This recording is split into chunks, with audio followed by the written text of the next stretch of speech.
In our last video, we explored the procedure and striking findings of Stanley Milgram's obedience study, but no landmark research goes without scrutiny. Today, we take a deeper look, unpacking the strengths and the many concerns that surround this infamous experiment. Welcome to Life TFA. It is because this life is lived at 3 levels: as we think, as we feel, and as we act. I am Amit. I have some experience teaching, training, and talking about behavior, mind, brain, psychology, and psychiatry. I'm here to dive deep into these issues with you. Perhaps the most prominent concern lies in the ethical treatment of participants.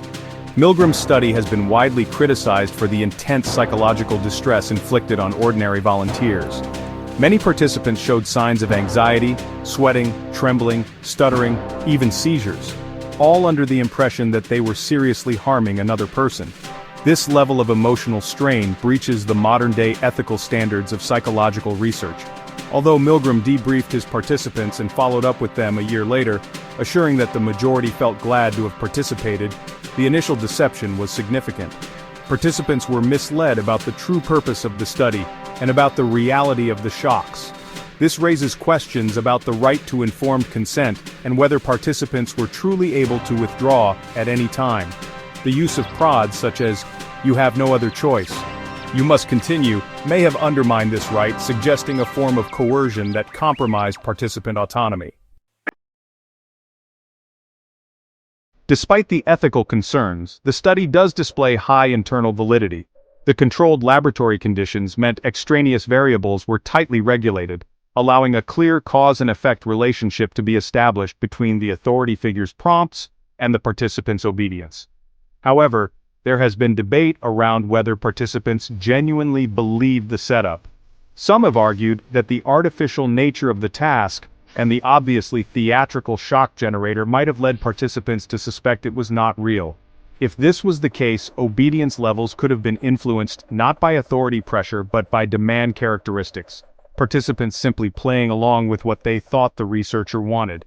Yet Milgram himself addressed this by including post-experimental interviews. The vast majority of participants reported they had believed the shocks were real during the procedure, which helps support the credibility of the findings. Still, the possibility of disbelief in some cases introduces a degree of uncertainty around how genuinely the results reflect obedience under real stress. What is your opinion? Comment below. One limitation of the study is its ecological validity. The setting, a laboratory at Yale, and the task itself do not mirror real-life situations where obedience might be tested, such as in the military, the workplace, or within political regimes. The artificiality of asking someone to deliver electric shocks as part of a memory test does not capture the complexity and nuance of obedience in everyday life. Moreover, the sample was exclusively male and drawn from the New Haven area, limiting generalizability to the wider population. Although later replications found similar results across genders and cultures, Milgram's original sample may not have been representative, particularly in terms of age, ethnicity, or educational background. Despite these concerns, one of the major strengths of Milgram's study is its replicability. The standardized procedure allowed other researchers to repeat the experiment under similar conditions, often with remarkably consistent results. In fact, replications have been conducted in multiple countries and contexts, including Jerry Berger's partial replication in 2009, all supporting the idea that obedience to authority is a robust psychological tendency. This high level of reliability strengthens the confidence in Milgram's conclusions, even if specific figures may vary slightly due to cultural or methodological differences.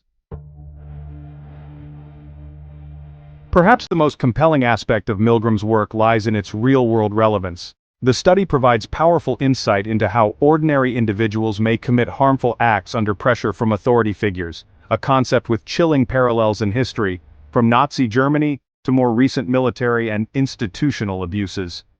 Milgram's findings have been cited in numerous real-world contexts, including understanding group behavior in organizations and informing ethical guidelines for military training and interrogation practices.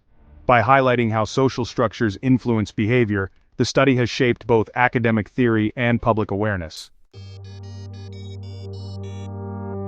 Milgram's obedience study remains one of the most important and most debated experiments in psychology.